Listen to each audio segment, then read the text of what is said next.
Hello my dear students, I am Sukhdev Chaudhary, physics faculty team CLC. Students, lecture number 69 start कर रहे हैं और जिसके अंदर अपन एसएसएम की एक्सरसाइज सॉल्व करेंगे, यानी मॉड्यूल डिस्कस करेंगे। तो जो जो क्वेश्चंस मैंने आपको टिक करवाए थे वो क्वेश्चन मैं आपको सोल्व करवा देता हूँ। अच्छे क्वेश्चन है सारे के सारे।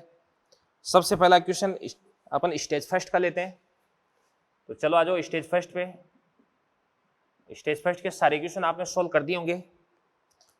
पहला क्वेश्चन मैं करवा रहा हूँ, क्वेश्चन नंबर 12। तो क्वेश्चन नंबर 12 क्या कर रहे थे ध्यान से। आपके पास में एसएसएम का इक्वेशन देगा, y बराबर कितना देगा आपके पास है 10 साइन, और इसके बाद है 60, और प्लस कितना देगा आपके पास है π/3। कण का प्रारंभिक विस्थापन और वेग कितना देगा अभी।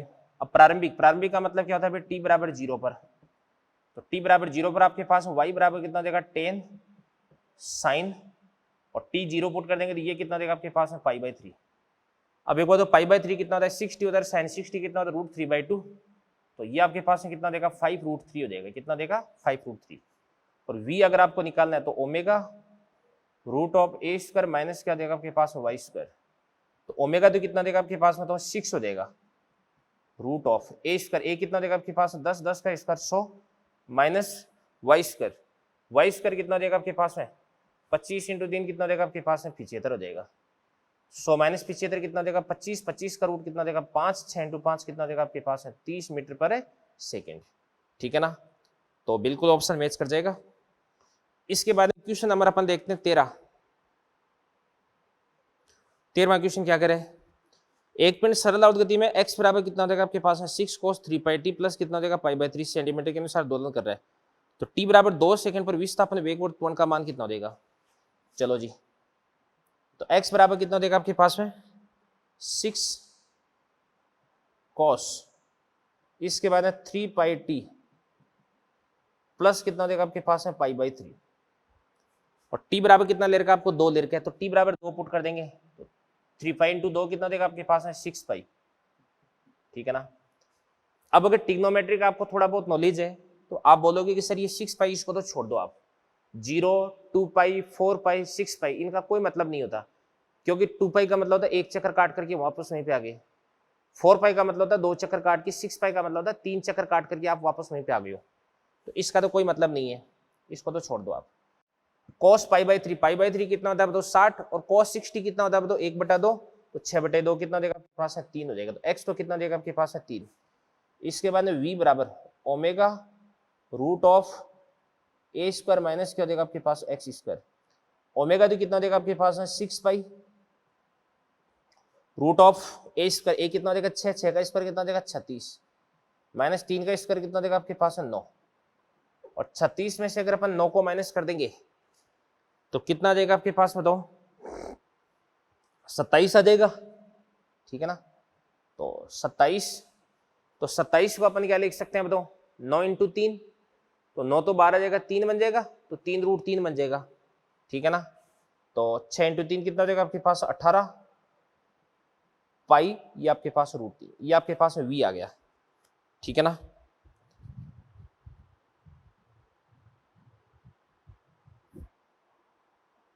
x तो 3 आ गया। ओमेगा कितना आपके पास ओमेगा देगा आपके पास 3π है यार, 3π ओमेगा। तो अच्छा मैंने ये कौन सा देख लिया यार, अच्छा ओमेगा 3π तो है क्वेश्चन के अंदर, देखो ओमेगा 3π हो जाएगा। ठीक है ना, 3π, तो 3π 9 आ जाएगा ये आपके पास में 9π√3 ऑप्शन है क्या, यस। और इसके बाद में अपन जानते हैं a, तो a बराबर कितना था आपके पास में माइनस का ओमेगा स्क्वायर इंटू x। तो माइनस का ओमेगा स्क्वायर कितना देगा आपके पास है 9π² इंटू x कितना देगा आपके पास है 3 हो जाएगा। कर देना, 16 आंसर आ जाएगा। ये सारे के सारे ऑर्डिनरी क्वेश्चन है, कोई ज्यादा स्पेशल क्वेश्चन नहीं है भाई। 13 के बाद में अगला क्वेश्चन अपन देखते हैं, देखो ध्यान से। Question number 17। मूल बिंदु से प्रारंभ होकर एक पिंड सरल आवर्त गति करता है, इसका आवर्तकाल 2 सेकंड है। कितने समय पश्चात गतिज ऊर्जा कुल ऊर्जा का 75% हो जाएगी। तो पार्टिकल वो कहां से स्टार्ट करता है, मूल बिंदु से, और आवर्तकाल कितना भी 2 सेकंड, कितने समय पश्चात गतिज ऊर्जा कुल ऊर्जा का 75% हो जाएगी। तो ध्यान से देखना, देखो काइनेटिक एनर्जी ये आपके पास है 75% यानी 3/4 ऑफ टोटल एनर्जी। तो काइनेटिक एनर्जी कितना हो जाएगी 1/2 के square cos square omega T बराबर कितना हो जाएगा आपके पास है 3/4 इंटू ई, और ई को अपन बोलेंगे 1/2 के स्क्वायर। तो 1/2 के स्क्वायर से 1/2 के स्क्वायर को अपन काट देंगे, तो कॉस स्क्वायर ओमेगा टी बराबर 3/4। तो यहां से आपके पास है कॉस ओमेगा टी बराबर कितना हो जाएगा आपके पास √ का 3/2। तो यहां से आपके पास जो ओमेगा टी है वो कितना हो जाएगा अभी √3/2 यानी 30 डिग्री। 30 डिग्री मतलब π/6। ओमेगा को अपन क्या लिख सकते हैं यहाँ से, इसको अपन लिख सकते हैं 2π/T। और कैपिटल टी कितना दे रखा आपको, कैपिटल टी टाइम पीरियड कितना दे रखा है अभी 2 सेकंड दे रखा है क्या, 2 सेकंड, ये 2 सेकंड हो गया।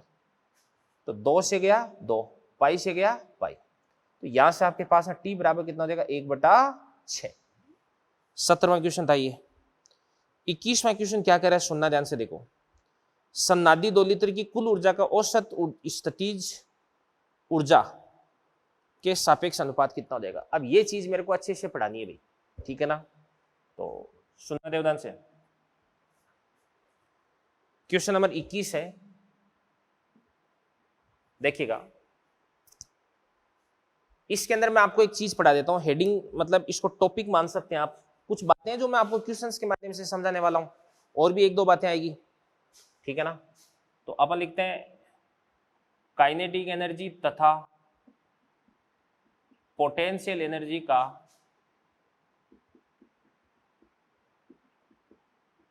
औसत मान, ठीक है। सबसे पहले ध्यान से, सबसे पहले मैं देखता हूं किसके सापेक्ष, समय के सापेक्ष। तो फर्स्ट अपन बात करते हैं किसके सापेक्ष, समय के सापेक्ष। तो काइनेटिक एनर्जी का औसत मान, ये औसत मान का चिन्ह है, समय के सापेक्ष बराबर। कैसे निकालते हैं ध्यान से, काइनेटिक एनर्जी कितना था आपके पास, 1/2 के square cos square omega T. तो 1/2 के स्क्वायर का 1/2 के स्क्वायर, और याद रखना कोस स्क्वायर ओमेगा टी का औसत मान कितना होता है 1/2 होता है। कितना होता है 1/2। तो ये आपके पास हो जाएगा 1/4 के स्क्वायर, ठीक है। इसके बाद में ध्यान से देखना, देखो पोटेंशियल एनर्जी का औसत मान किसके सापेक्ष, समय के सापेक्ष। तो ये आपके पास 1/2 के square sine square omega T. तो 1/2 के स्क्वायर तो क्या देगा कांस्टेंट, और साइन स्क्वायर ओमेगा टी का औसत मान कितना होता है, फिर से 1/2 होता है। तो याद रखना sine square omega t, cos square omega t, इन दोनों का एक पूर्ण चक्कर के लिए औसत मान कितना होता है 1/2 होता है। क्या होता है 1/2 होता है। तो ये आपके पास हो जाएगा 1/2 के स्क्वायर इंटू 1/2, तो ये भी आपके पास हो जाएगा 1/4 के स्क्वायर। तो बात सुनना भाई, चाहे गतिज ऊर्जा हो चाहे स्थितिज ऊर्जा, इन दोनों का समय के सापेक्ष औसत मान 1/4 के स्क्वायर ही होता है। यानी दोनों का औसत मान क्या होता है, बराबर होता है। ये तो हो गया समय के सापेक्ष। अब दूसरा अपन बात करते हैं स्थिति के सापेक्ष।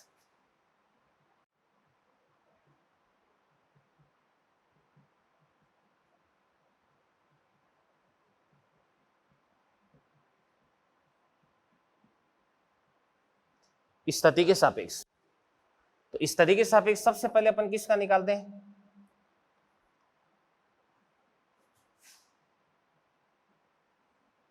ये स्थिति के सापेक्ष हो गया। स्थिति के सापेक्ष में सबसे पहले अपन बात करते हैं फर्स्ट किसकी भाई, काइनेटिक एनर्जी की। काइनेटिक एनर्जी का औसत मान किसके सापेक्ष, एक्स के सापेक्ष, ठीक है ना।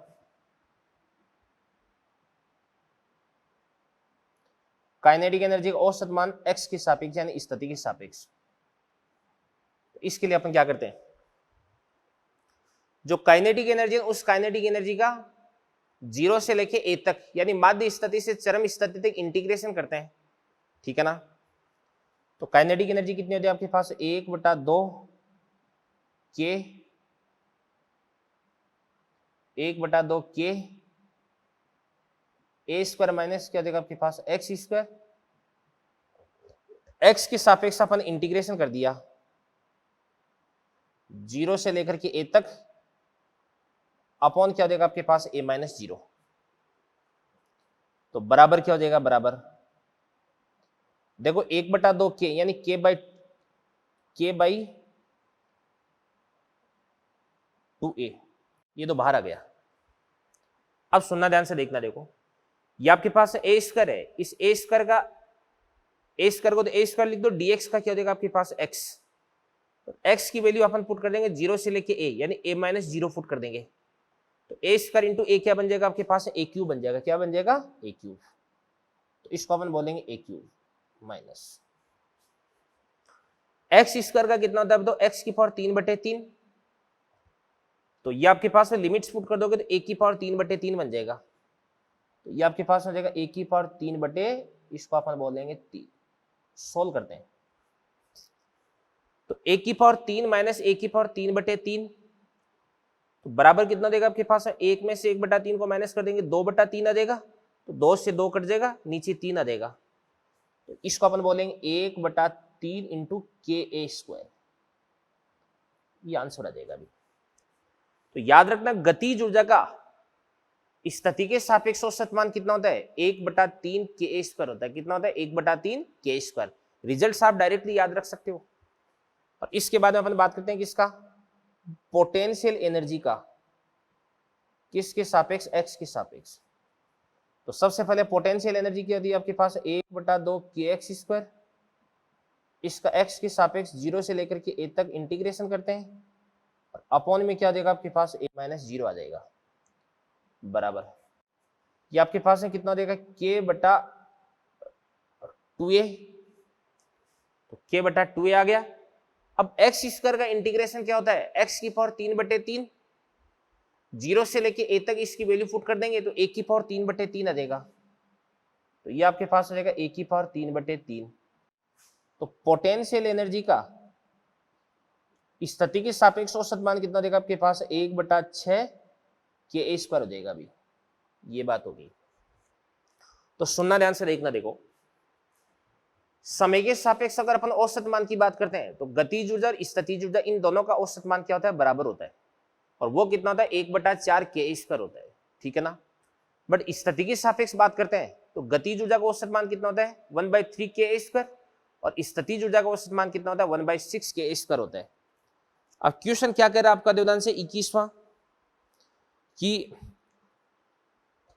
कुल ऊर्जा,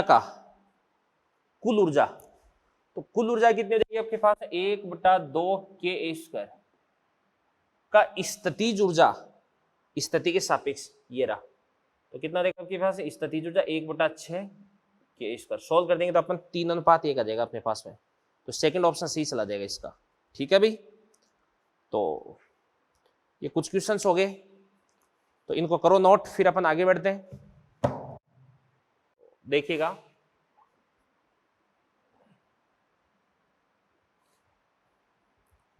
इक्कीसवां क्वेश्चन अपन ने डिस्कस कर लिया, एक एक बात, ये चीजें आपको नोट कर लेनी भाई, ठीक है ना।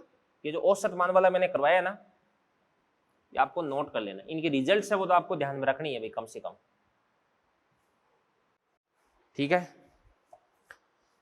इसके बाद में 21 के बाद में इस पे कुछ नहीं है। इसके बाद में अगला क्वेश्चन है क्वेश्चन नंबर 34। तो 34वां क्वेश्चन देखते हैं अपन क्या कह रहे हैं। देखो, एक द्रव्यमान कैपिटल एम क्षैतिज स्प्रिंग से बंधा हुआ है, सरल आवर्त गति कर रहा है, ठीक है। जब द्रव्यमान अपनी माध्य स्थिति से गुजरता है तब एक छोटा द्रव्यमान m इसके ऊपर रख दिया जाता है। अब दोनों सरल आवर्त गति करते हैं, दोनों स्थितियों में आवृत्तियों का अनुपात कितना देगा, दो जी, कोई दिक्कत नहीं है। पहली स्थिति में आवृत्ति अपन जानते हैं f बराबर कितना होता है आपके पास, 1/2 पाई रूट ऑफ k/m बनता है। f का तो फॉर्मूला यही होता है ना, f बराबर आवर्तकाल का व्युत्क्रम हो गया, उल्टा हो गया। अब पहली स्थिति में f1 बराबर कितना देगा आपके पास, 1/2 पाई रूट ऑफ k/M, और f2 बराबर कितना देगा आपके पास, 1/2 pi root of k/M plus small m कर देंगे, दोनों का रेशियो निकाल देना, आ जाएगा आंसर। 34वां हो गया। 34 के बाद में अगला क्वेश्चन आप 43। बढ़िया क्वेश्चन है, समझना भाई इसको भी आप अच्छे से। ये इस स्टेज का लास्ट क्वेश्चन होगा ना। देखो क्या कर रहा है तो बहुत आसान ये भी। यदि किसी सरल लोलक की लंबाई कितनी भी 6% बढ़ा दी जाए तो सरल लोलक के आवर्तकाल में प्रतिशत परिवर्तन कितना देगा। लो जी बात सुनो। अपन जानते हैं कि टी बराबर कितना होता है आपके पास 2 पाई रूट ऑफ एल बटा जी।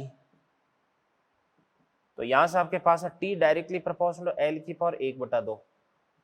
तो यहां से डेल्टा टी बराबर कितना हो जाएगा 1/2 डेल्टा एल। तो डेल्टा टी बराबर 1/2, लंबाई में 6% की वृद्धि कर दी तो 6/2 कितना हो जाएगा आपके पास है 3% हो जाएगा। तो यहाँ पे अपन बोल सकते हैं कि आवर्तकाल में 3% की वृद्धि हो जाएगी। कितने परसेंट की? 3% की। ठीक है ना, ये बातें अभी तो प्लस 3% आ जाएगा। तो बेटा इसी के साथ में आपकी जो स्टेज फर्स्ट है वो फिनिश होती है। तो इन सारे के सारे क्वेश्चंस को आप अच्छे से देख सकते हैं और स्टेज फर्स्ट के जो बाकी क्वेश्चंस है वो भी आपको सोल्व करने हैं। फिर बढ़ते हैं अपन आगे। तो चलिए बच्चों, इसके बाद अपन डिस्कस करने जा रहे हैं भाई स्टेज सेकंड। और स्टेज सेकंड के अंदर आपको मालूम है कि अपन ने काफी सारे क्वेश्चंस है वो टिक किए हैं। ठीक है ना, तो काफी अच्छे अच्छे क्वेश्चंस है और कई अपने को नई बातें इसके अंदर अपने को सीखने को मिलेगी। तो सबसे पहला क्वेश्चन क्या कर रहा है दुदान से? फर्स्ट क्वेश्चन कह रहा है कि यदि एल लंबाई वाले सरल लोलक का अधिकतम कोणीय विस्थापन कितना है भी थीटा है तो इसके एम द्रव्यमान के गोले की अधिकतम गतिज ऊर्जा कितनी हो जाएगी भी। ठीक है ना, तो अधिकतम कोण भाई ये तो एक प्रकार से सर्कुलर मोशन का क्वेश्चन है। ये फर्स्ट हो गया कि अधिकतम कोणीय विस्थापन कितना है भी थीटा। यहां से अपन इसको रिलीज करते हैं और ये माध्य स्थिति है और ये वाला कोण कितना देगा आपके पास है थीटा। ये वाली लंबाई कितनी देगी एल। तो यहां से आते कितना देगा आपके पास एल कोस थीटा और यहां से आते कितना देगा आपके पास एच। तो एच बराबर कितना देगा आपके पास एल इंटू 1 माइनस क्या देगा कोस थीटा। ठीक है ना, ये चीज होगी। तो यहाँ पे गतिज ऊर्जा कितनी देगी आपके पास है काइनेटिक एनर्जी बराबर जो पोटेंशियल एनर्जी में कमी हुई थी, पोटेंशियल एनर्जी में कमी mgh के बराबर हुई है एल इंटू 1 माइनस ये कॉस थीटा। ये आंसर आ जाएगा आपका। इसके बाद क्वेश्चन नंबर 2 क्या कह रहा है देवदान से? 2 कह रहा है कि सरल आवर्त गति करते हुए कण की गतिज ऊर्जा, सरल आवर्त गति करते हुए कण की गतिज ऊर्जा कितनी है भी आपके पास में के बराबर के not cos square omega T. तो स्थितिज ऊर्जा का अधिकतम मान कितना हो जाएगा? अब बात सुनना भी, यहाँ पे गतिज ऊर्जा का अधिकतम मान कितना भी के नॉट है तो स्थितिज ऊर्जा का अधिकतम मान भी के नॉट ही हो जाएगा। क्यों? क्योंकि ध्यान से देखना, देखो सारी की सारी गतिज ऊर्जा वो स्थितिज ऊर्जा में कन्वर्ट होती है जब पार्टिकल चरम स्थिति से माध्य स्थिति तक आता है। ठीक है ना, सॉरी, सारी की सारी जो गतिज ऊर्जा स्थितिज ऊर्जा में कन्वर्ट होती है जब पार्टिकल माध्य स्थिति से चरम स्थिति तक जाता है और जब चरम स्थिति से माध्य स्थिति तक आता है तो सारी की सारी स्थितिज ऊर्जा गतिज ऊर्जा में कन्वर्ट हो जाती है। तो गतिज ऊर्जा और स्थितिज ऊर्जा इन दोनों के जो अधिकतम मान होते हैं वो क्या होते हैं? बराबर होते हैं। ठीक है, तो के नॉट आंसर आ जाएगा इसका। अगला क्वेश्चन आपका है क्वेश्चन नंबर 5। ठीक है ना, तो बेटा क्वेश्चन नंबर 5 है, इसको सोल्व करने के लिए थोड़ा बहुत आपको उत्प्लवन बल का नॉलेज होना चाहिए। तो ये क्या करे, अनुप्रस्थ परिच्छेद ए वाली एक समान मोटाई वाली यू नलिका को ऊर्ध्वाधर इस प्रकार रखा गया कि खुला, अच्छा ये उत्प्लवन बल वाला नहीं है क्वेश्चन। ऊर्ध्वाधर इस प्रकार रखा गया कि खुला सिरा ऊपर की ओर रो घनत्व वाला m ग्राम द्रव इस पर उड़ेला जाता है। नलिका में द्रव स्तंभ का दोलन काल कितना हो जाएगा? ये तो हो जाएगा आराम से, कोई दिक्कत वाली बात नहीं है। ये तो मैंने आपको करवा रखा है अभी। टी बराबर कितना होता है आपके पास? टी बराबर 2 pi root of m by k. तो द्रव्यमान कितना दे रखा आपको m और के बराबर कितना था आपके पास में? के बराबर आ रहा था 2 रो g इंटू ए। ये मैंने आपको करवाया था अभी, पिछले लेक्चर पर अपन डिस्कस कर चुके हैं। इसके बाद में क्वेश्चन नंबर अपन देखते हैं 7। छठवां क्वेश्चन देखता हूं एक बार क्या। 20 सेंटीमीटर आयाम और 12 सेकंड के दोलन काल के साथ एक कण सरलावत गति करता है। ठीक है ना, माध्य स्थिति की बाईं और 10 सेंटीमीटर की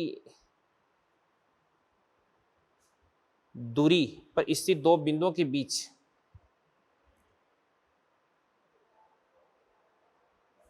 जाने में, मतलब इसके द्वारा लिया गया न्यूनतम समय कितना हो जाएगा? चलो एक बार 12वां क्वेश्चन भी छठवां क्वेश्चन मैं आपको बता देता हूं कि x बराबर 0, ये आपके पास x बराबर कितना देगा प्लस का 20, ये x बराबर कितना देगा आपके पास माइनस का 20, इधर भी कितना देगा आपके पास में प्लस 10 पे, और ये भी आपके पास में कितना देगा माइनस का 10 पे। इन दोनों के बीच में पार्टिकल को जाने में कितना समय लगेगा न्यूनतम? आवर्तकाल कितना देर का आपको 12 सेकंड देर का है भाई। ये तो एक प्रकार से a/2 हो गया ना, तो यहां से इसको यहां तक जाने में कितना समय लगेगा, ठीक है ना। यहां से यहां तक का समय निकाल दो, तो x बराबर कितना होता है आपके पास a sin ओमेगा t, तो x बराबर कितना होगा आपके पास a/2 बराबर a sin ओमेगा t, तो a से a को काट दो तो sin ओमेगा t बराबर कितना देगा आपके पास 1/2, तो यहां से आपके पास ओमेगा टी बराबर भाई कितना हो जाएगा आपके पास 30 डिग्री। 30 डिग्री को अपन क्या लिख सकते हैं π/6, और ओमेगा को अपन क्या लिख सकते हैं 2π/t। टी कितना देगा आपके पास 12, ठीक है ना। तो 2 से गया ये 6, 6 से गया 6, पाई से गया पाई, तो टी बराबर कितना देगा आपके पास 1 सेकंड हो जाएगा। टी बराबर कितना देगा 1 सेकंड। तो यहां से यहां तक का टाइम कितना देगा 1 सेकंड, तो यहां से यहां तक का टाइम भी कितना देगा 1 सेकंड, और यहां से यहां तक का भी 1 सेकंड, एक एक कितना देगा 2, तो आंसर आ जाएगा आपका 2 सेकंड। क्वेश्चन नंबर 6 आपका फिनिश होता है। इसी प्रकार से क्वेश्चन नंबर 7 अपन देखते हैं क्या करे। 2 × 10⁶ न्यूटन पर मीटर बल नीतांक और 0.1 मीटर आयाम वाले रेखीय आवर्त दोलक की कुल यांत्रिक ऊर्जा 160 जूल है। देखो सुनो भाई ध्यान से, आपको यहाँ पे K दे रखा है, यहाँ पर आपको A दे रखा है, ठीक है ना। तो काइनेटिक एनर्जी का जो मैक्सिमम मान है वो अपन निकाल लेते हैं। कितना होता है आपके पास 1/2 K² ही होता है ना, तो 1/2 K कितना आपके पास है 2 × 10⁶ A², A कितना देगा 0.1, 10⁻⁻2 बन जाएगा। 2 से गए 2, और ये आपके पास में कितना बन जाएगा अभी 10⁶ और 10⁻⁻2, तो कितना देगा आपके पास 10⁴ 10⁴ आ गया क्या?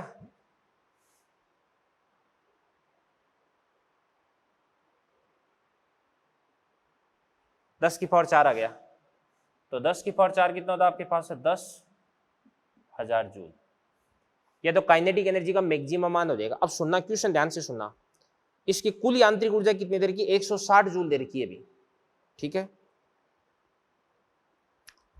तो यार इसके अंदर तो कहीं ना कहीं गड़बड़ दिख रही है मुझे। 1/2 K कितना हो जाएगा आपके पास 2 × 10⁶ इंटू A², A कितना आपके पास है 0.1 मीटर, 0.1 मतलब 10⁻⁻1, स्क्वायर कर देंगे 10⁻⁻2, 2 से 2 गया, ये तो आपके पास 10⁴ आ रहा है। तो फिर इसके बाद में इसको अपन लेंगे 2 × 10⁴ कर देते हैं इसको अपन एक बार, 2 × 10⁴ करते हैं, तो 4 - 2 कितना देगा 2, तो ये तो आपके पास है 100 जूल आ गया अभी 100 जूल। ये काइनेटिक एनर्जी मैक्सिमम आ चुकी है। अब सुनना क्या कर रहा है, अब ये कह रहा है कि दोलन की कुल यांत्रिक ऊर्जा वो कितनी आपके पास 160 जूल है, ठीक है। तो अब क्या बोल सकते हैं अपन, अधिकतम स्थितिज ऊर्जा कितनी आपके पास है 100 जूल, अधिकतम गतिज ऊर्जा कितनी आपके पास में 260 जूल। तो दूसरा ऑप्शन तो गलत हो गया, अधिकतम स्थितिज ऊर्जा कितनी 160 जूल,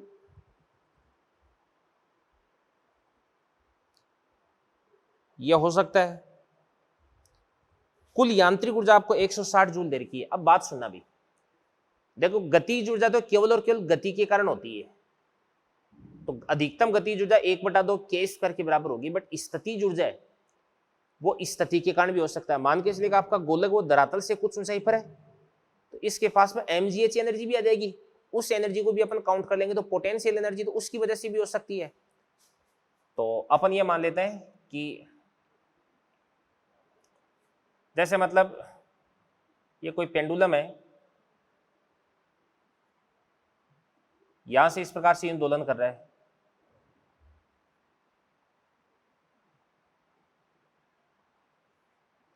तो इसके पास में यहां पे जो पोटेंशियल एनर्जी वो क्या देगी आपके पास है, यू मिनिमम बराबर कितने देगी आपके पास है, यू नॉट हो देगी। और यहां पे इसके पास में जो काइनेटिक एनर्जी वो आपके पास में क्या देगी, आपके पास है के मैक्सिमम हो देगी, ठीक है ना। यहां पर इसके पास में जो टोटल एनर्जी है वो कितना देगा आपके पास है, के मैक्सिमम प्लस यू मिनिमम कितना देगा आपके पास है, यू नॉट बराबर कितना देर का आपको बताओ, 160 जूल। ये टोटल एनर्जी 160 देर की है। यहाँ पे के मैक्सिमम ये आपने कितना निकाल लिया, 100 निकाल लिया, तो यहाँ पर आपके पास है जो यू नॉट है 160 माइनस 100 बराबर कितना देगा आपके पास है, 60 जूल आ जाएगी। मतलब इसके पास है जो 60 जूल की पोटेंशियल एनर्जी है वो एसएचएम की वजह से नहीं है, वो ग्राउंड से इसकी हाइट की वजह से है भाई, ठीक है ना। अब क्या कह रहा है, पहला देखते हैं, अधिकतम स्थितिज ऊर्जा कितनी, 100 जूल है, नहीं। अब यहां पर अगर अपन बात करते हैं यहां पे, तो यहां पे इसकी काइनेटिक एनर्जी तो कितनी हो जाएगी, 0। तो क्योंकि ये जो 100 है ये 100 किस में कन्वर्ट हो जाएगा, पोटेंशियल एनर्जी में। तो ध्यान से देखना, देखो 100 इसकी पोटेंशियल एनर्जी में कन्वर्ट हो जाएगा, तो 100 भी पोटेंशियल एनर्जी आ जाएगी, प्लस ये जो यू नॉट है ये भी पोटेंशियल एनर्जी में ऐड हो जाएगा, तो टोटल कितना हो जाएगा आपके पास, 160 जूल। तो अधिकतम स्थितिज ऊर्जा इसकी है ना वो 160 जूल होनी चाहिए। मेरे हिसाब से इसका आंसर जा रहा है 7 का 3। एक बार पीछे देख लेता हूं, कई बार क्या होता है लैंग्वेज में चक्कर पड़ जाता है। 7वें का 3 जा रहा है ना, 7वें का 3 बिल्कुल ठीक है भाई, ठीक है ना। तो ये क्वेश्चन नंबर आपका 7th हो गया। इसके बाद में आगे अपन डिस्कस करते हैं। 7 के बाद में 8, 9, 10 कंटिन्यू करने अपने को, 11, 12 भी है। देखो बच्चों क्वेश्चन नंबर 8 है, इसके अंदर आपको एक वेज देकर एक ब्लॉक लटका रखा स्प्रिंग के माध्यम से। तो ये कह रहा है कि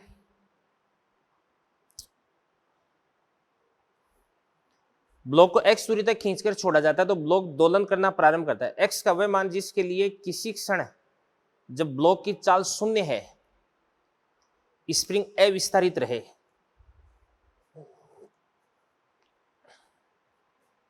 मतलब क्या हुआ इस बात का, x का वह मान जिसके लिए किसी क्षण जब ब्लॉक की चाल 0 है, तो चाल 0 का मतलब क्या होता है अभी, चाल 0 का मतलब ये हुआ कि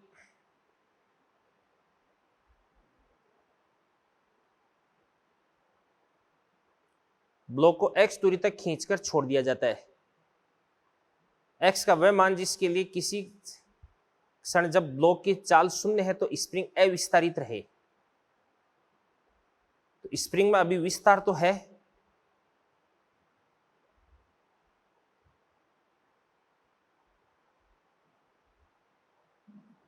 अविस्तारित का मतलब क्या हुआ भाई, क्वेश्चन बोल रहा है initially spring block system was in equilibrium, initial equilibrium में था।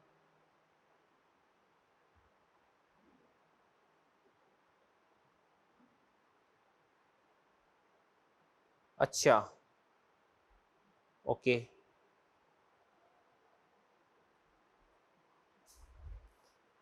मतलब सीधी सी बात ये कह रहा है कि इस प्रकार से ये आपके पास में कोई वेज है,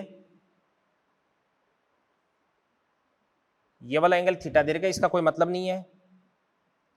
यहां से आपने एक स्प्रिंग बांध रखी है, ये स्प्रिंग हो गई,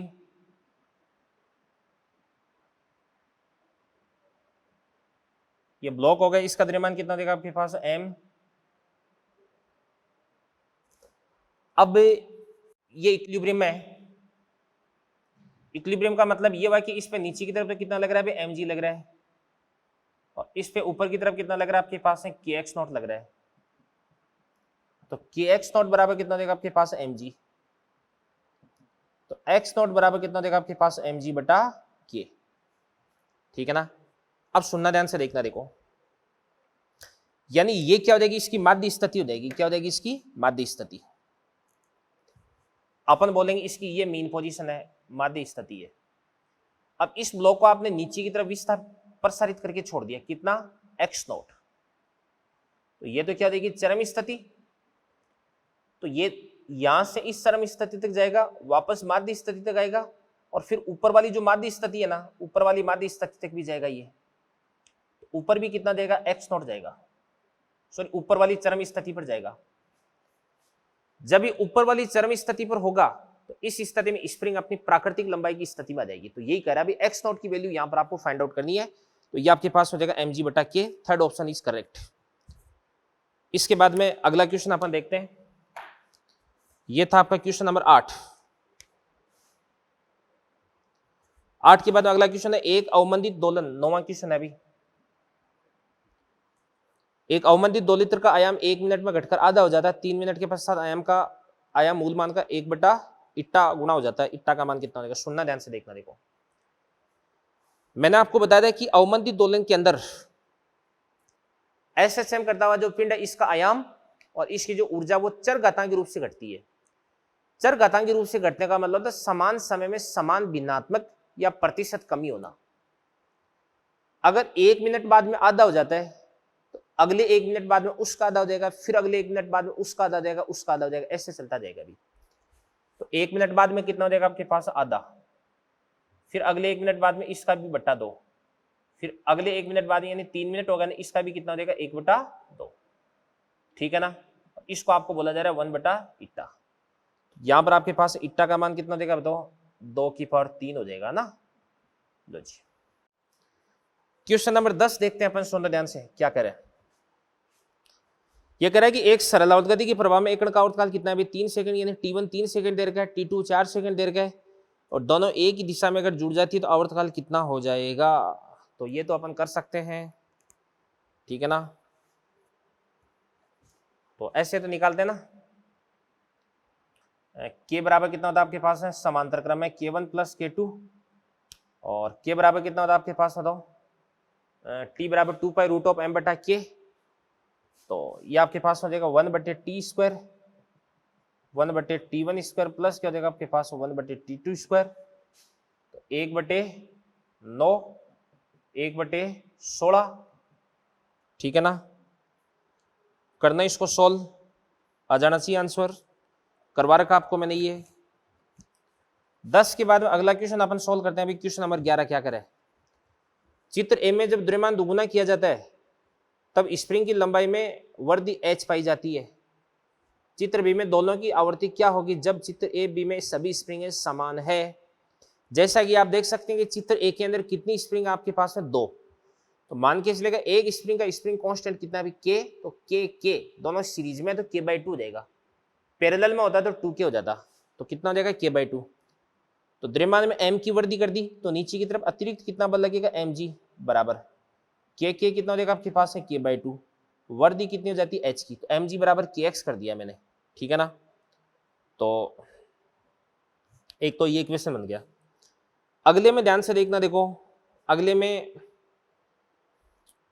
भाई यहां से मैं K की वैल्यू फाइंड आउट कर लेता हूं। K की वैल्यू तो K बराबर कितना हो जाएगा आपके पास है, K बराबर 2mg/h। और अगले में आपको आवृत्ति पूछी जा रही है ना, तो ए बराबर कितना होता है आपके पास 1/2π√K/m। अब K की बात करते हैं, 3 स्प्रिंग है K, तो K1 + K2 + K3 से 3 क्या देगा 3K/m। तो क्या हो जाएगा आपके पास 1/2π√3K। 3K कितना देगा आपके पास 2mg बटे क्या देगा आपके पास h बटे क्या देगा आपके पास में m। तो m से m को काट देंगे तो 6g/h,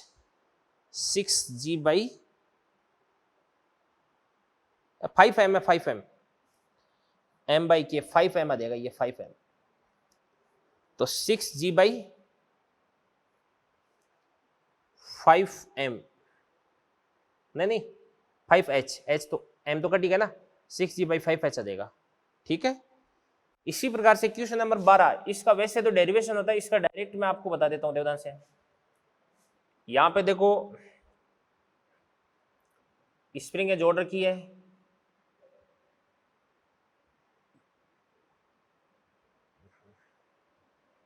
एक तो ये स्प्रिंग हो जाएगी,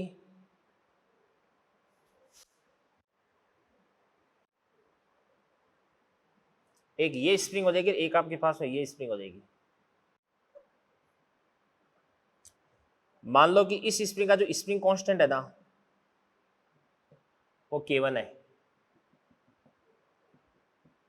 इसका K2 है, इसका K2 है, इन दोनों के बीच का ये जो कोण है वो कितना देगा आपके पास है थीटा, कुल कोण कितना आपके पास है थीटा। तो यहां पर आपको कभी भी अगर आपको K नेट फाइंड आउट करना है तो कितना देगा, इसका तो लेते हैं K1 प्लस इसका कितना देगा आपके पास 2K2 cos स्क्वायर थीटा बटे 2 होता है। अब यहां पर जो है से थीटा कितना देगा π/2 यानी 90, तो 90/2 ये कितना देगा आपके पास 45, cos 45 कितना होता है 1/√2, 1/√2 का स्क्वायर कितना देगा 1/2, 2 से गया 2, तो K1 प्लस K2 आ जाएगा, K1 भी K और K2 भी कितना हो जाएगा K, तो K कितना हो जाएगा 2K, तो T बराबर 2π√m/2K आ जाएगा आंसर बहुत इजीली, कोई दिक्कत वाली बात नहीं है। तो ये आपका बेटा क्वेश्चन नंबर 12 हो गया। अब ये जो मैंने आपको फॉर्मूला बताया ना, इस फॉर्मूले को आप अच्छे से याद कर लेना, इसको नोट कर लेना भैया आप, ठीक है ना। तो चलो बच्चों 12वें क्वेश्चन के बाद में अगला क्वेश्चन अपना है क्वेश्चन नंबर 17। तो क्वेश्चन नंबर 17 क्या करे ध्यान से, चित्र अनुसार एक कण वो माध्य स्थिति से सरल आवर्त गति प्रारंभ करता है, इसका एम एयर आवर्तकाल टी है, इसकी चाल अधिकतम चाल क्या दी है, तो इसका विस्थापन का मान कितना देगा, अभी इसका विस्थापन आपको पूछा जा रहा है, इससे स्टेज सेकंड का क्वेश्चन नंबर है ये 17। तो इसकी चाल अधिकतम चाल की आधी करनी है आपको ना, तो देखो ध्यान से v बराबर क्या दे रखा आपको, v मैक्स बटे 2 omega root of a square minus क्या देगा आपके पास में वाई स्क्वायर ले लो, बराबर कितना देगा v मैक्स कितना देगा आपके पास है ए ओमेगा बटे क्या देगा आपके पास है 2, इसको सोल्व कर लेना आंसर आ जाएगा। 17वें के बाद में क्वेश्चन नंबर 19 दे रखा है, दो सरलावत गतियां, एक तो आपके पास y1 बराबर कितना देगा 10 साइन, देखो ये अपन देखते हैं y1 बराबर कितना देगा आपके पास है 10 साइन 3πt प्लस π/4, y2 बराबर कितना देगा आपके पास है 5 साइन 3πt प्लस कितना देगा आपके पास है 5√3 cos 3πt। तो इनके आयामों का अनुपात बताना है भाई, इसका आयाम तो कितना देगा आपके पास है a1, a1 बराबर कितना देगा आपके पास है 10, और इसका आयाम आपको बताना है, तो 5 साइन थीटा है और 5√3 cos थीटा है, तो 5 तो इधर बना दो और 5√3 इधर बना दो, तो इन दोनों का जो रिजल्टेंट है वो कितना हो जाएगा देखो, ये तो आपके पास है 5 और इधर की तरफ कितना देगा आपके पास है 5√3, ठीक है ना। तो इनका रिजल्टेंट इधर की तरफ आ जाएगा, 5 का स्क्वायर कितना देगा आपके पास है 25 प्लस 5√3 का कितना देगा आपके पास है 75, 25 75 कितना देगा 100, 100 का रूट कितना देगा आपके पास है 10। तो आयामों का अनुपात कितना देगा 1:1 आ जाएगा। अभी ये आपका क्वेश्चन नंबर था 19। 19वें के बाद में अगला क्वेश्चन आपका 26वां क्वेश्चन क्या कर रहा है, देखो ध्यान से, क्वेश्चन नंबर 26 देखो ध्यान से, सरल आवर्त गति करते हुए कण का अधिकतम वेग कितना भी v है, अधिकतम वेग कितना देर का आपको v देर का है, यदि आयाम को दुगुना कर दिया जाता है और दोलन का दोलनकाल मूलमान का 1/3 कर दिया जाता है, तो अधिकतम वेग v मैक्स बराबर क्या होता है आपके पास ए ओमेगा, आयाम तो कितना कर दिया जाता है 2 गुना, और ओमेगा बराबर कितना होता है आपके पास 2π/t, और दोलन का दोलनकाल कितना कर दिया जाता है 1/3, तो t 3 ऊपर आ जाएगा, तो 6 गुना हो जाएगा, तो 6v हो जाएगा, कितना हो जाएगा 6v। 26 के बाद अगला क्वेश्चन आपका क्वेश्चन नंबर 30 है, काफी अच्छा क्वेश्चन है, क्या कह रहे हैं ध्यान से, बढ़िया क्वेश्चन है। ये दीवार है, ये दीवार है, इससे चित्र आंसर एम द्रव्यमान के गुटका दृढ़ता के वाली स्प्रिंग को L/2 दूरी तक संपीड़ित करता है। ठीक है ना, स्प्रिंग को अपनी समान लंबाई में आने में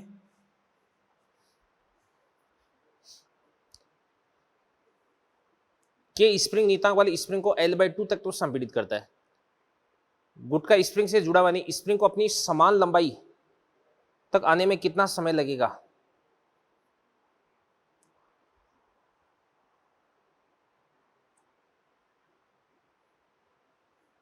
मतलब सीधी सी बात यह है भैया, आप ऐसे मान लें कि स्प्रिंग को अपनी समान लंबाई में समान स्थिति यानी वापस इसी स्थिति में आने में कितना समय लगेगा। तो मैं ये कह रहा हूं कि देवदान से ये भी आपके पास कितना देगा L और ये भी कितना देगा आपके पास L।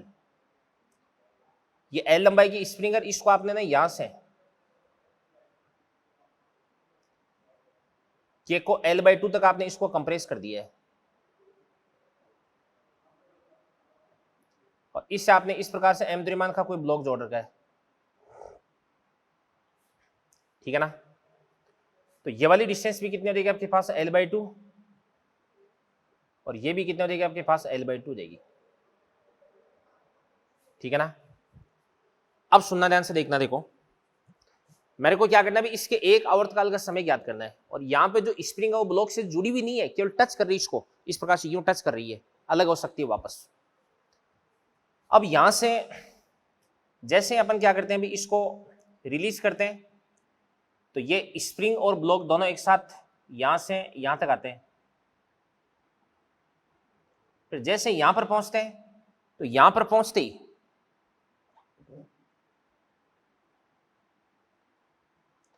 जैसे यहां पर पहुंचते तो यहां पर पहुंचते ये जो ब्लॉक और स्प्रिंग दोनों एक दूसरे से अलग हो जाते हैं। ठीक है ना, अलग हो गए क्या, स्प्रिंग पीछे छूट जाती है। इसके बाद ये जो ब्लॉक है एक समान वेग से इधर की तरफ गति करता है और यहाँ पे टक्कर करता है। टक्कर कैसी होती है, प्रत्यास्थ होती है। फिर उसके बाद ये ब्लॉक वापस समान वेग से इधर की तरफ लौट जाता है। जैसे यहाँ पर पहुंच जाता है तो ये स्प्रिंग वापस इससे जुड़ जाती है और फिर ये स्प्रिंग को वापस L/2 तक क्या कर देता है, कंप्रेस कर देता है। तो ये आपको total time period find out करना है अभी। तो सबसे पहले इसका ओमेगा बराबर कितना देगा आपके पास, √K/m और इसका आयाम A बराबर कितना देगा आपके पास, L/2 देगा। ठीक है ना, अब यहां से लेकर के यहां तक इसको आने में कितना समय लगता है भाई। यहां से इसको विरामावस्था से रिलीज करते हैं तो चरम स्थिति से माध्य स्थिति, तो टाइम कितना लगता है, T/4 और तो T/4 अपन निकाल लेते हैं। तो T/4 बराबर कितना देगा आपके पास, 2π/4 √m/K।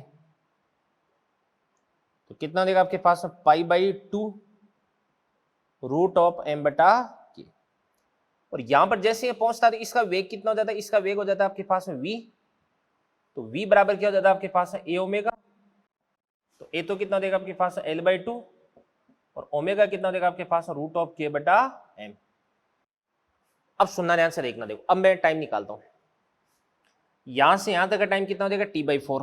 तो T/4 अपन ने निकाल लिया, π/2 √m/K। यहां पर ये स्प्रिंग तो हट चुकी है तो यहां से यहां तक इसका वेग एक समान रहता है और यहां से यहां तक इसका वेग एक समान रहता है। तो L दूरी जाना और L दूरी वापस आना, तो टोटल दूरी कितनी हो जाएगी आपके पास, 2L। ठीक है ना, तो समय बराबर दूरी बटा चाल और यहां पर चाल कितनी हो जाती है, v और v बराबर कितना देगा आपके पास है, ये रहा a ओमेगा। तो ये कितना देगा आपके पास बताओ, L/2 √m/K प्लस फिर आगे यहां से यहां तक का टाइम भी कितना देगा आपके पास, यही हो जाएगा। तो इसको अपन 2 से मल्टीप्लाई कर देंगे, 2 से मल्टीप्लाई कर देंगे तो ये आपके पास टोटल टाइम आ गया। तो 2 से अपन 2 को, तो L से अपन L को, तो 2 कितना देगा आपके पास है, 4 + 4 √m/K। ये आपके पास टोटल टाइम आ जाएगा अभी।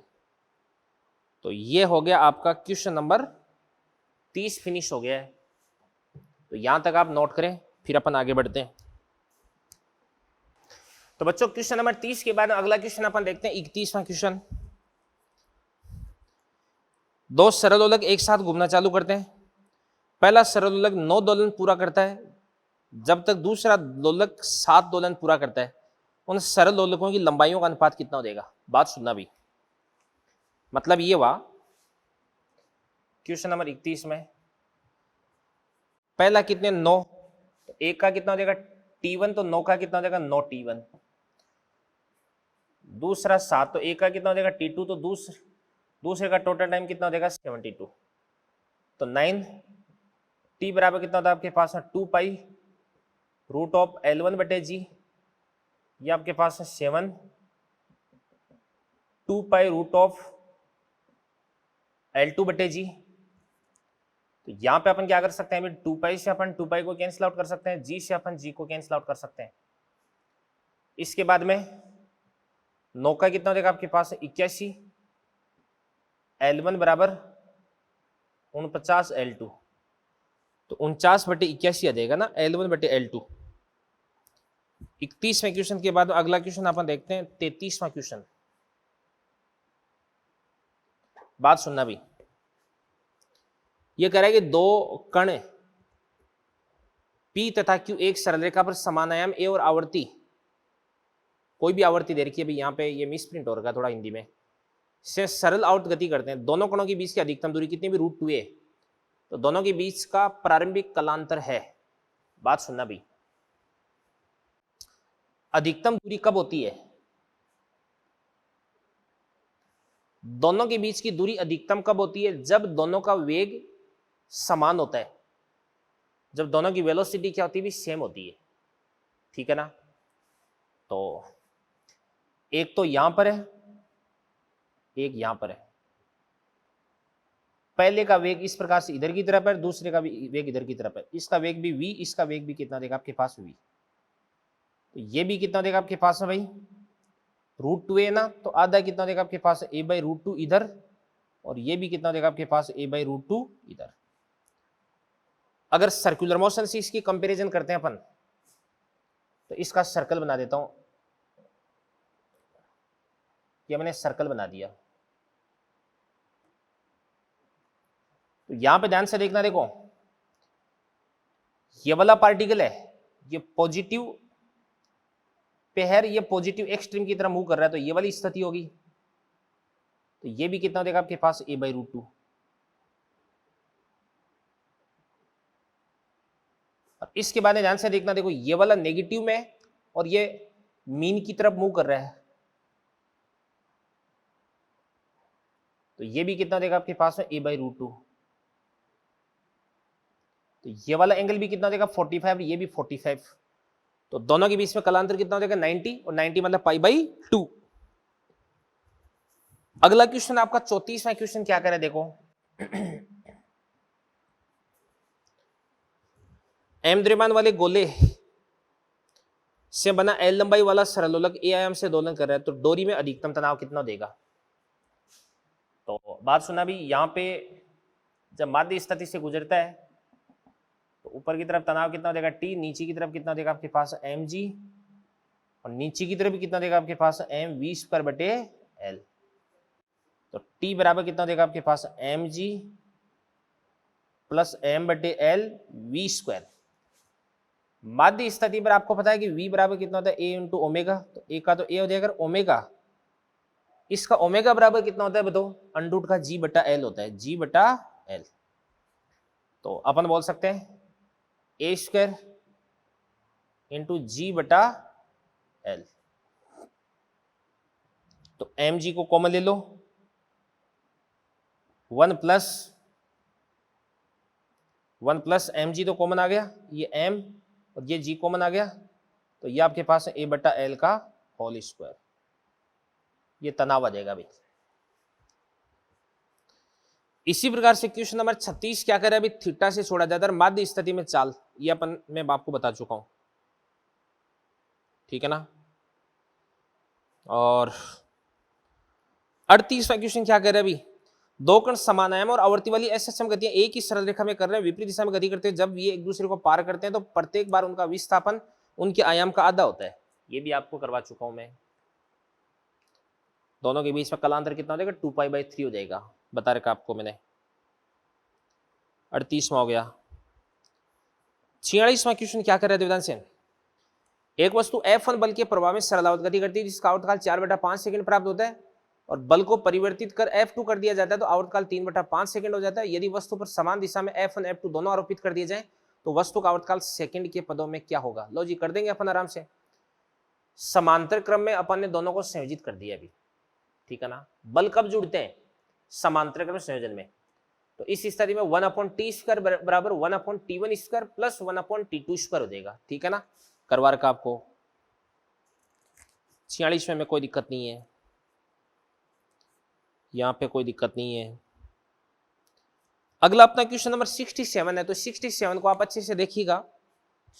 यहां पे एक तरफ तो दो स्प्रिंग है K और K, दोनों एक दूसरे के समांतर क्रम में, तो K कितना देगा आपके पास है 2K।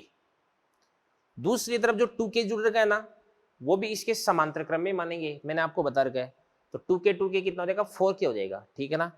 तो 4K ले लो, किस में आ जाएगा बताओ, थर्ड में, ठीक है। अगला क्वेश्चन देवदान से, सरल आवर्त गति 70 नंबर क्वेश्चन, 72 नंबर क्वेश्चन। सरल आवर्त गति करते हुए कण की विस्थापन की समीकरण x बराबर कितना हो जाएगा a cos ओमेगा t, तो t बराबर t/4 पर स्थितिज ऊर्जा कितनी हो जाएगी। आप एक काम करना, इसके अंदर x बराबर कितना देगा, x बराबर कितना देगा आपके पास a cos ओमेगा कितना होता है आपके पास 2π/t और टाइम कितना देगा आपके पास t/4, t से t गया और 2 cos π/2 कितना होता है आपके पास में 0। तो x बराबर कितना हो जाएगा 0, तो स्थितिज ऊर्जा कितनी हो जाएगी 0,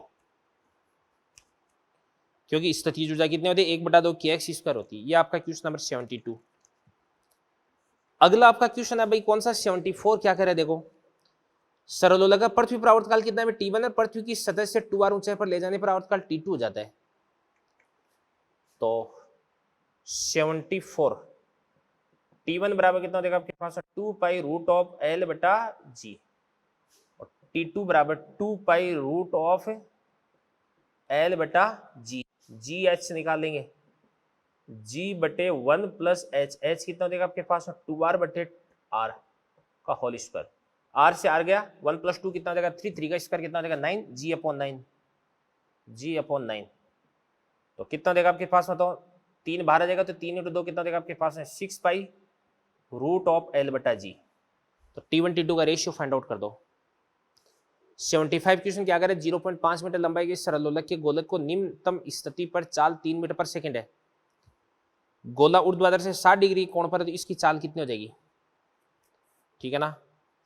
तो कर देते हैं अपन। वैसे तो सर्कुलर मोशन का क्वेश्चन है 75, तो ये आपके पास हो जाएगा v² बराबर कितना होता है आपके पास है u² - 2gl × 1 - cos theta.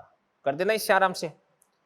u2 कितना आपके पास मतलब 3 का स्क्वायर कितना हो जाएगा आपके पास 9 माइनस का 2, g कितना हो जाएगा 10, l कितना हो जाएगा 1/2 और 1 - cos थीटा कितना हो जाएगा आपके पास 1/2। कर देना इसको 16 आराम से, ठीक है ना। 4 v बराबर 2 आ जाएगा आंसर। क्वेश्चन नंबर 78, प्रणोदी दोलन की स्थिति में अधिकतम संभवतः आयाम का मान जब लगाए गए बल की आवृत्ति प्राकृतिक आवृत्ति के बराबर लगभग समान हो, यानी ओमेगा डी और ओमेगा नॉट दोनों एक दूसरे के बराबर हो जाएंगे, तो वो आपके पास है omega d² - omega naught square का होल स्क्वायर। ये वाली टर्म तो कट जाएगी, तो आपके पास हो जाएगा F0/ओमेगा d × b आ जाएगा। ये मैंने आपको बता रखा है अभी फॉर्मूला। तो क्वेश्चन नंबर 78 भी आपका हो गया फिनिश, और इसी के साथ में आपकी स्टेज सेकंड भी हो गई फिनिश। तो ये नोट करें। इसके बाद स्टेज थर्ड अपन स्टार्ट करने जा रहे हैं भाई।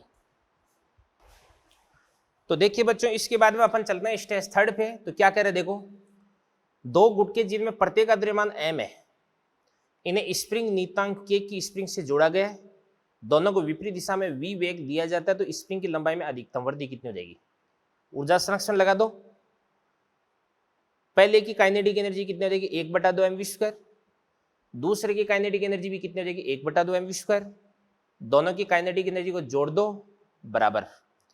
जब अधिकतम वृद्धि होगी तो दोनों ब्लॉक एक साथ रेस्ट में आ जाएंगे, और एक साथ रेस्ट में आ जाएंगे ना, तो इस स्थिति में स्प्रिंग के अंदर केवल पोटेंशियल एनर्जी आ जाएगी हाफ के एक्स स्क्वायर।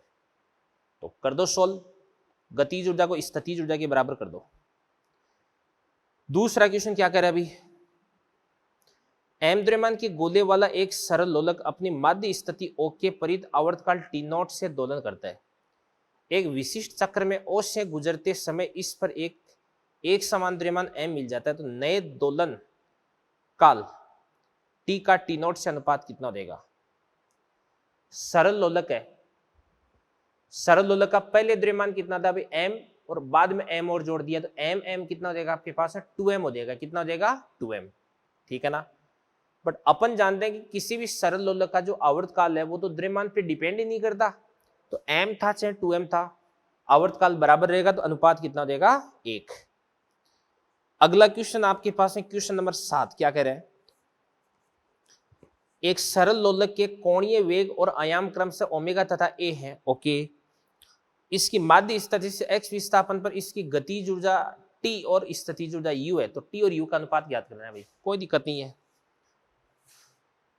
7वां क्वेश्चन बहुत आसान, गतिज ऊर्जा कितने देगी आपके पास 1/2, k कितना होता है आपके पास m omega square root of a square minus क्या होता है आपके पास x स्क्वायर, और स्थितिज ऊर्जा कितने देगी आपके पास u बराबर कितना होता है 1/2 k कितना होता है आपके पास m ओमेगा स्क्वायर इंटू क्या देगा आपके पास x स्क्वायर। इससे इसको काट दो तो बस a square minus x square बटा x स्क्वायर, ये तो हो ही गया ना। 7वां तो बहुत आसान क्वेश्चन था। 7 के बाद अगला क्वेश्चन अपन देखते हैं क्वेश्चन नंबर 10। सरल आवर्त गति करते हुए कण का दोलन काल 8 सेकंड है, t बराबर 0 पर, यह माध्य स्थिति पर है। पहले और दूसरे सेकंड में इसके द्वारा तय की दूरियों का अनुपात कितना हो देगा। माध्य स्थिति से SHM स्टार्ट करता है, तो t बराबर 0 पर आपके पास x बराबर 0 है, x बराबर अपन लिख सकते हैं a साइन ओमेगा कितना हो देगा आपके पास 2 पाई बटे कैपिटल T। आवर्तकाल कितना हो देगा आपके पास 8 सेकंड, तो ये आपके पास है π/4 आ जाएगा। सबसे पहले मान के चलिएगा t बराबर 1 पर, यहां पर आता है ये, तो t बराबर अपन 1 पुट कर देंगे, तो 1 पुट कर देंगे तो π/4 आ जाएगा। π/4 कितना होता है 45, तो आपके पास x बराबर कितना देगा आपके पास a बटा √2,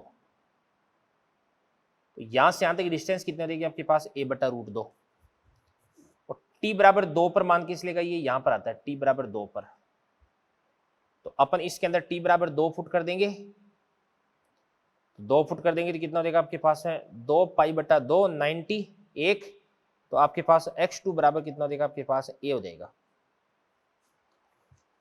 अब 1 सेकंड में यहां पर, 2 सेकंड में यहां पर आ जाए, तो 2 सेकंड की कुल दूरी आ गई। अब दूसरे सेकंड की दूरी अगर आपको निकालनी है तो a में से अपन क्या करेंगे a बटा √2 को माइनस कर देंगे, तो ये आपके पास है कितना देगा आपके पास √2 माइनस 1 बटे √2 इंटू क्या देगा आपके पास a। इसके बाद में पहले सेकंड की दूरी ये, दूसरे सेकंड की दूरी ये, इन दोनों को डिवाइड कर दो, आंसर आ जाएगा। क्वेश्चन नंबर 14 क्या कह रहे देवदान से, नहीं क्वेश्चन नंबर 11 भी मैं आपको बताता हूं, इसके अंदर टिक नहीं करवाया था बट अच्छा क्वेश्चन लग रहा है मुझे, और क्वेश्चन नंबर 12 भी आपको बता देता हूं। सबसे पहले अपन देखते हैं क्वेश्चन नंबर 11। दो सरल आवर्त गतियों की समीकरण ये दे रखी है, कण 2 के वेग के सापेक्ष कण 1 के वेग में कलांतर है, 2 के वेग के सापेक्ष 1 का वेग।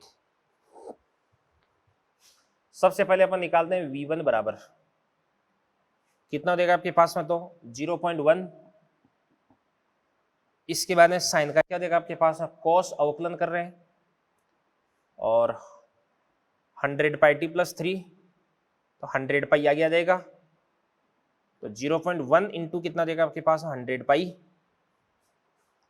तो कितना देगा आपके पास है 10π। इसको अपन बोल देंगे 10π cos 100πt प्लस कितना देगा आपके पास है π/3,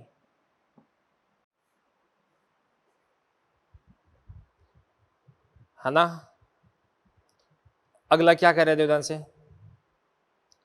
y2 बराबर v2 बराबर निकाल लेते हैं, v2 बराबर कितना हो जाएगा 0.1 कोस, ये पाई टी दे रखा है तो इसमें तो भैया लोचा पड़ जाएगा फिर। तो इसको भी अपन एक बार ये मान के चलते हैं, ये भी 100 पाई टी मान के चलिएगा कि गलती से ये मिस्टेक हो गई है। तो ये आपके पास हो जाएगा 0.1 इंटू 100 पाई आ जाएगा। तो कितना हो जाएगा आपके पास में 10 पाई। कोस का क्या होता है आपके पास, माइनस का साइन, ये आपके पास 100 पाई टी हो जाएगा। तो अगर अपन बात करते हैं तो ये तो माइनस का साइन हो गया, ये तो माइनस का साइन हो गया, तो ये तो आपके पास में V2 माइनस का साइन, ये कितना हो जाएगा आपके पास में कोस, कोस ऊपर हो गया π/3, तो ये π/3 मतलब 60, ये 60 आगे चले गए, तो इन दोनों के बीच में एंगल कितना हो गया 30 ही हो गया, तो 30 का मतलब π/6 हो गया ना, तो ये आपके पास में V1 हो गया। अब सुनना क्या करे, कण 2 के वेग के सापेक्ष, 2 के सापेक्ष 1 का वेग, तो 2 से 1 पर अगर आपको जाना है, तो 2 से अगर आपको 1 पे जाना है तो इस स्थिति में आपको चलना पड़ेगा क्लॉकवाइज, और क्लॉकवाइज का मतलब माइनस का π/6 हो जाएगा। तो माइनस का π/6 अगर ऑप्शन आपका थर्ड सही जा रहा है, देख लेते हैं एक बार, स्टेज थर्ड के 11 का थर्ड, ठीक है, माइनस का π/6 जा रहा है, तो बेटा इसमें एक काम करना आप, जो ये ना y2 बराबर 0.1 कोस पाई टी, नहीं इसको 100 पाई टी कर लेना बस, है ना। इसके बाद में क्वेश्चन नंबर 12 अपन देखते हैं, देखो क्या करें। क्षैतिज प्लेटफॉर्म कोणीय आवर्ती ओमेगा से ऊर्ध्वाधर सरल आवर्त गति करता है, एक सिक्का रखा है, आयाम लगातार बढ़ता है, जब पहली बार सिक्का प्लेटफॉर्म को कब छोड़ेगा। ये प्लेटफॉर्म के ऊपर सिक्का रखा है इस प्रकार से, प्लेटफॉर्म पे ये प्लेटफॉर्म है, ये कोई स्प्रिंग से जुड़ा मान के चलेगा, इस पे कोई सिक्का रखा है, सिक्के का द्रव्यमान कितना हो जाएगा m, तो नीचे की तरफ कितना हो जाएगा आपके पास mg, इसका इधर की तरफ जो त्वरण है वो कितना देगा आपके पास ओमेगा स्क्वायर इंटू ए, तो इस पे सूडो फोर्स लग जाएगा m ओमेगा स्क्वायर इंटू क्या देगा आपके पास a, तो m omega square into a को mg के बराबर कर देना, तब छोड़ेगा भी। तो a बराबर कितना हो जाएगा g बटा ओमेगा स्क्वायर। 12वां क्वेश्चन आपका सोल्व हो चुका है। इसी श्रृंखला में अगला क्वेश्चन आपका क्वेश्चन नंबर 14 क्या कह रहा है, देखो ध्यान से। दो कण समांतर रेखाओं के अनुसार समानावर्तकाल तथा समानायाम से SHM कर रहे हैं, विशेष क्षण पर अपनी अधिकतम स्थिति पर, दूसरा माध्य स्थिति पर है, एक दिशा में गति कर रहे हैं, ओके, और दोनों कण एक दूसरे को आगे कितने समय बाद क्रॉस करेंगे। चलो सुनो,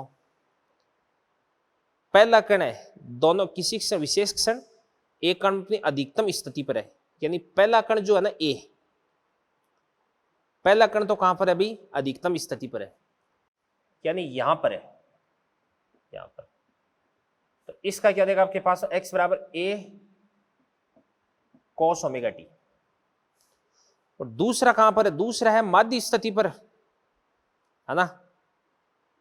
तो माध्य स्थिति पर मतलब ओडे से SHM स्टार्ट करता है, तो माध्य स्थिति से नेगेटिव डायरेक्शन जा रहा आप देख सकते हैं, तो इसको अपन क्या लिख सकते हैं बताओ, माइनस का a साइन ओमेगा टी, और क्रॉस करेंगे तो दोनों का विस्थापन बराबर हो जाएगा, a से आप a को उड़ा दो, और इसके बाद है साइन ओमेगा टी बटे कोस ओमेगा टी बराबर टेन ओमेगा टी, बराबर कितना हो जाएगा आपके पास माइनस का एक, माइनस का एक मतलब 135,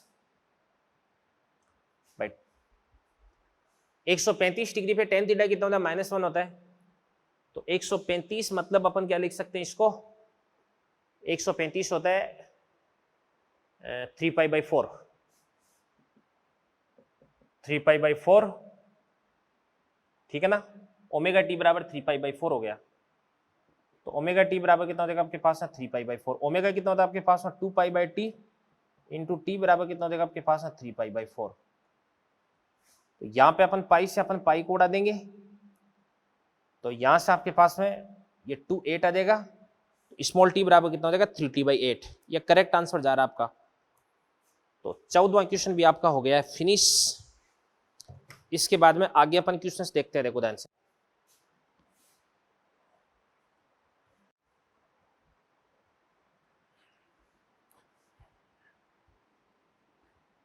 जितने ज्यादा क्वेश्चन आप खुद करोगे ना, उतना ही आपको बेनिफिट होने वाला है। मेरे मॉड्यूल सोल्व करवाने से आपको यही फायदा हो सकता है कि आपने कोई इक्वेशन बहुत बार ट्राई किया, उसके बाद भी अगर आपसे सोल्व नहीं हुआ तो मैं आपको जो सॉल्यूशन करवा रहा हूं इससे आपको बेनिफिट हो सकता है, अदरवाइज कोई बेनिफिट नहीं है आपको। 14 के बाद में अगला देखते हैं अपन 15वां क्या करे, सरल आवर्त गति करते हुए किसी कण का xt आरेख नीचे दर्शाया गया है, t बराबर 4/3 सेकंड पर कण का त्वरण है। तो आपके पास x बराबर क्या हो जाएगा, आपके पास a sin ओमेगा t हो जाएगा। तो a तो कितना देगा आपके पास 1 sin ओमेगा बराबर कितना होता है आपके पास 2 पाई बटे टी, आवर्तकाल कितना हो जाएगा 8 हो जाएगा इंटू टी। तो कितना देगा आपके पास साइन पाई टी बटे 4 और टी बराबर कितना देगा आपको 4/3, टिचुक टिचुक पाई बटे 3 आ गया 60, साइन 60 कितना होता है √3/2, तो x बराबर √3/2 आ गया और त्वरण निकालना है। तो a बराबर कितना होता है आपके पास माइनस का omega square into x, omega कितना देगा आपके पास में तो पाई/4 माइनस का पाई स्क्वायर बटे 16, x कितना देगा आपके पास √3/2 आ जाएगा आंसर, है ना। यस 16वां क्वेश्चन देखो क्या करे, के बल नीतांक बल स्प्रिंग से जब m द्रव्यमान लटकाया जाता है तब स्प्रिंग में खिंचाव कितना भी L है। ओके m द्रव्यमान लटका दिया तो नीचे तो लग जाएगा mg, ऊपर लग जाएगा आपके पास है। तो चलो इसके बाद में बच्चों अपन देखते हैं अगला क्वेश्चन नंबर 16वां क्या कह रहे हैं, देखो कि m द्रव्यमान लटकाते हैं तो स्प्रिंग में कितना खिंचाव आता है L आता है। तो नीचे की तरफ कितना लगता है mg, ऊपर की तरफ कितना लगता है आपके पास है kl लगता है, ठीक है ना। और यदि द्रव्यमान ml दोलन L आयाम से दोलन करे तो स्प्रिंग में संचित अधिकतम स्थितिज ऊर्जा, तो u मैक्स बराबर कितना होता है आपके पास 1/2 k a स्क्वायर, तो 1/2 k कितना हो जाएगा k mg/l और आयाम कितना l स्क्वायर। आंसर आ गया, बस l से l को काट दो। 18वां क्वेश्चन क्या कह रहे थे ध्यान से, 18वां क्वेश्चन कह रहा है कि m द्रव्यमान के कण का सरल आवर्त गति करते समय अधिकतम चाल कितने v0, कण की गतिज ऊर्जा क्या होगी जब इसके बाद स्थिति से दूरी कितनी 1/√2 गुना है। तो माध्य स्थिति से दूरी कितनी हो जाएगी 1/√2 गुना, तो v बराबर कितना देगा आपके पास है omega root of a square minus कितना देगा आपके पास a स्क्वायर/2, तो a square minus a square कितना देगा a स्क्वायर/2, तो कितना देगा आपके पास ओमेगा a बट्टे कितना देगा आपके पास √2, यानी v0 बट्टे कितना देगा आपके पास √2 देगा। सही कह रहा हूं कि मैं, v बराबर कितना था omega root of a square minus क्या होता है आपके पास x स्क्वायर, तो x कितना देगा आपके पास a/√2, a/√2 का स्क्वायर कितना देगा a स्क्वायर/2, तो a स्क्वायर/2 √2 आ जाएगा बाहर की तरफ।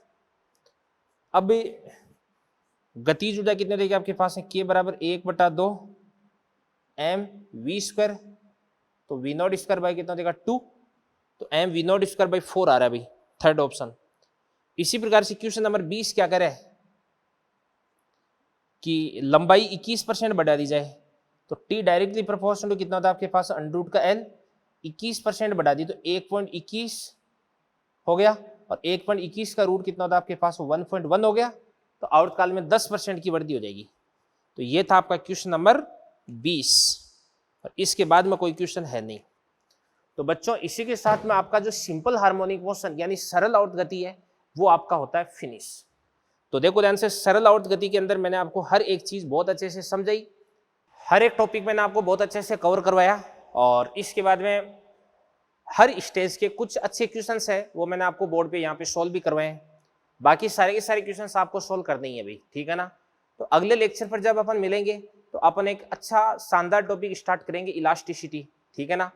एग्जाम पॉइंट ऑफ व्यू से ज्यादा इंपॉर्टेंट तो नहीं है, उसके कोई ज्यादा क्वेश्चंस तो अब तक नहीं पूछे गए हैं, बट फिर भी बाई चांस अगर एक भी क्वेश्चन पूछ लिया जाए तो भी वो अपने लिए एक प्रकार का डिसाइडिंग फैक्टर हो सकता है। तो अपन किसी भी टॉपिक को हल्के में नहीं आ सकते, ठीक है बच्चों। तो thank you very much, all the best, मिलते हैं अगले लेक्चर पर।